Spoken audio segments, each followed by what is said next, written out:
కేంద్ర రాష్ట్ర ప్రభుత్వాలు రోడ్డు భద్రతపై ప్రత్యేక దృష్టి సారించి రహవీర్ కార్యక్రమాన్ని రూపొందించడం జరిగిందని చిత్తూరు జిల్లా ఉప రవాణా శాఖ అధికారి గంగా నిరంజన్ రెడ్డి పేర్కొన్నారు. మంగళవారం చిత్తూరు డీటీసీ కార్యాలయంలో గంగా నిరంజన్ రెడ్డి మీడియాతో మాట్లాడుతూ జిల్లాలో రోడ్డు ప్రమాదాలను నివారించేందుకు అనేక చర్యలు చేపడుతున్నట్లు తెలిపారు. గతంలో రోడ్డు ప్రమాదాలు జరిగిన సందర్భంగా ఎవరైనా సహాయ సహకారాలు అందిస్తే వారిపై కేసులు నమోదవుతుందని, కోర్టు చుట్టూ తిరగాల్సి వస్తుందని అభద్రతాభావం ఉండేది అన్నారు. దీంతో ప్రమాదాలకు గురైన క్షతగాత్రులన్నీ పట్టించుకోకుండా వెళ్లిపోయేవారు. దీంతో కేంద్ర రాష్ట్ర ప్రభుత్వాలు రహవీర్ అనే కార్యక్రమాన్ని ప్రవేశపెట్టి సహాయం చేసిన వారికి 25,000 రూపాయల నగదు పారితోషికంతో పాటు ప్రశంసాపత్రాన్ని ఇచ్చే విధంగా చర్యలు చేపడుతున్నట్లు తెలిపారు. మన కేంద్ర ప్రభుత్వ రాష్ట్ర ప్రభుత్వాలు రహదారి భద్రత కోసము వినూత్నమైన చర్యలు చేపట్టడం జరిగింది. దీనిలో భాగంగా రీసెంట్ గా రహవీర్ అనగా రహదారి వీరులు అనే ఒక కొత్త పథకాన్ని ప్రారంభించడం జరిగింది. దీనిలో భాగంగా ఎక్కడైనా యాక్సిడెంట్ జరిగితే వెంటనే ఆ యాక్సిడెంట్ జరిగిన బాధితులకు సహాయ సహకారాలు అందించడం, అంటే 108 అంబులెన్స్ కాల్ చేయడము, లేకపోతే వీళ్ళని స్వయంగా హాస్పిటల్ తీసుకెళ్లడము, లేకపోతే వాహనాల్లో చిక్కుకున్న వారిని బయటకు తీయడము, ఇలాగా ఏదైనా సహాయం చేసి అటువంటి వాళ్ళకి మన కేంద్ర రాష్ట్ర ప్రభుత్వాలు 25,000 రూపాయలు నగదు పురస్కారం ఇవ్వడం జరుగుతుంది. వారితో పాటు ఒక ప్రశంసా పత్రం కూడా ఇవ్వడం జరుగుతుంది. అలాగే ఎవరైతే అలా సహాయం చేశారో వాళ్ళ పేరు కూడా మనకు ఎక్కడ చెప్పాల్సిన అవసరం కూడా లేదు. అలాగే వాళ్ళు లీగో మెడికల్ కేసెస్ లాంటివి కూడా, అంటే కోర్టులకు తిరగడము, పోలీస్ స్టేషన్ చుట్టూ తిరగడం లాంటివి కూడా ఏవి లేకుండా వాళ్ళకి రక్షణ కల్పించడం జరుగుతుంది. అలాగే వాళ్ళు ఎవరైతే అలా రక్షించారో వాళ్ళు ఒక పోలీస్ డిపార్ట్మెంట్ దగ్గర కానీ, ఎంఆర్ఓ దగ్గర కానీ, లేదా ట్రాన్స్పోర్ట్ డిపార్ట్మెంట్ దగ్గర కూడా వాళ్ళ పేరు నమోదు చేసుకునేలా అది రోడ్ సేఫ్టీ కమిటీ ఉంటుంది. ఆ రోడ్ సేఫ్టీ కమిటీ ఏంటంటే, road safety committee collector sir chairman ఆధ్వర్యంలో వాళ్ళ పేర్లు అప్రూవ్ చేసి ట్రాన్స్పోర్ట్ డిపార్ట్మెంట్ కమిషనర్ గారికి పంపడం జరుగుతుంది.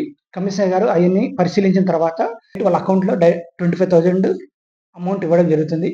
ఇది ప్రజలందరూ కూడా ఎక్కడైనా యాక్సిడెంట్ జరిగేలా వాళ్ళు ఒక మానవత దృక్పథంతో సహాయ సహకారాలు అందించి పురస్కారాన్ని పొందవలసిందిగా కోరుతున్నాం. అవును, ఏంటంటే మనకు రహదారి ప్రమాదాల్లో ఎవరైతే ఉన్నారో వాళ్ళకి దారిలో వెళ్ళే వాళ్ళు ఎవరైనా కావచ్చు, వాళ్ళకి సహాయం అందించిన వాళ్ళకు ఇది దీనికి ఎలిజిబిలిటీ వస్తుంది. ముందు ఏంటంటే ఇది గుడ్ సమారిటైన్ పాలసీ అని ముందు ఉన్నది. ఇప్పుడు దాన్ని ముందు 5,000 రూపాయలు నగదు, అలాగే ప్రశంస పత్రం ఇచ్చేవాళ్ళు. ఇటీవల దాని ప్రభుత్వము 25,000 రూపాయలకు పెంచడం జరిగింది. జిల్లాలో 25 బ్లాక్ స్పాట్స్ ఉన్నాయి. వాటిని ఏంటంటే మన రోడ్ సేఫ్టీ కమిటీలో ఎప్పటికప్పుడు వాటిని చర్చించి, కలెక్టర్ సార్ ఆధ్వర్యంలో చర్చించి వాటిని ఆ కన్సర్న్ డిపార్ట్మెంట్, అంటే నేషనల్ హైవే 69 కావచ్చు, నేషనల్ హైవే 42, అలాగే స్టేట్ హైవేలు ఉంటూ వాళ్ళకి మనము రికమెండేషన్స్ పంపించడం జరుగుతుంది. కలెక్టర్ సార్ ఆయా ప్లేసెస్ లో ఎలాంటి రెక్టిఫికేషన్ చేయాలని పంపించి వాళ్ళు ఏంటంటే వాటిపైన ఆ రెక్టిఫికేషన్స్ చేయడం జరుగుతుంది.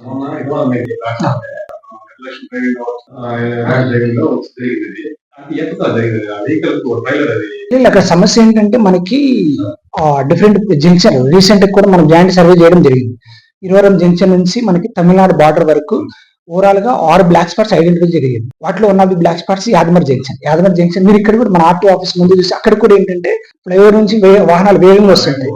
అలాగే మనకి ఈ సైడ్ ఎంట్రీ ఇచ్చారు, పైకి హైవే పైకి వెళ్ళడానికి అక్కడ ఇచ్చారు. అది కూడా ఫ్యూచర్ లో ఒక one of the potential black spot అయ్యే అవకాశం ఉంది. అలాగే ఇప్పుడు కలెక్టరేట్ దగ్గర జంక్షన్, సిఎంసి హాస్పిటల్, అలాగే మనం మొత్తము 6 స్పాట్లు ఐడెంటిఫై జరిగింది.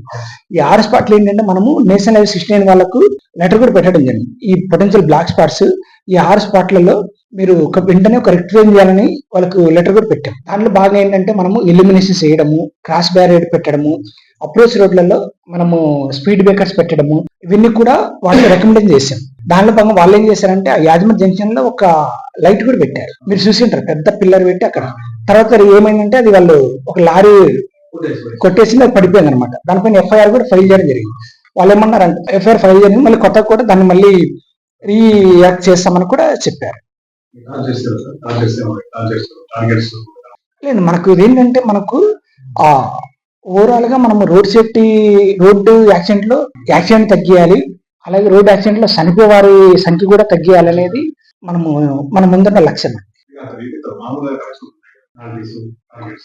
అది రెగ్యులర్ గా జరుగుతుంటుంది. మనకేంటంటే ఓవరాల్ గా ఇచ్చిన టార్గెట్ లో మనం ఆల్మోస్ట్ 100% రీచ్ అయ్యాం ఈ సంవత్సరము. ఎన్ఎల్ హాస్పిటల్స్ అత్యుత్తమ వైద్య సేవలు సామాన్యులకు అందుబాటులో. అపార అనుభవం గల వైద్య నిపుణులు doctor Nagendra Prasad Kulari, managing director, గుండె వ్యాధి వైద్య నిపుణులు గారి ఆధ్వర్యంలో cardiology, neurology, surgical gastroenterology, orthopaedic, ప్రసూతి మరియు గైనకాలజీ, పల్మనాలజీ, జనరల్ మెడిసిన్ మరెన్నో పలు విభాగాల వైద్య సేవలు. అత్యాధునిక ఎక్విప్మెంట్ గల ఐసీయూ, ఆపరేషన్ థియేటర్, క్యాథ్లా, 24/7 ఎమర్జెన్సీ మరియు క్రిటికల్ కేర్, అడ్వాన్స్డ్ మిషనరీ గల ల్యాబ్, సిటీ స్కాన్, ఎక్స్రే మరియు సేవా విభాగం గల వర్కింగ్ స్టాఫ్. అన్ని కంపెనీల హెల్త్ ఇన్సూరెన్స్ సౌకర్యం కలదు. అందరికీ అందుబాటులో అత్యాధునిక వైద్య సేవలు అతి తక్కువ ఖర్చులో. ఎన్ఎల్ హాస్పిటల్స్, పివిఆర్ కళ్యాణ మండపం ఎదురుగా, అన్నమయ్య సర్కిల్ దగ్గర, మాగుంట లేఅవుట్, నెల్లూరు.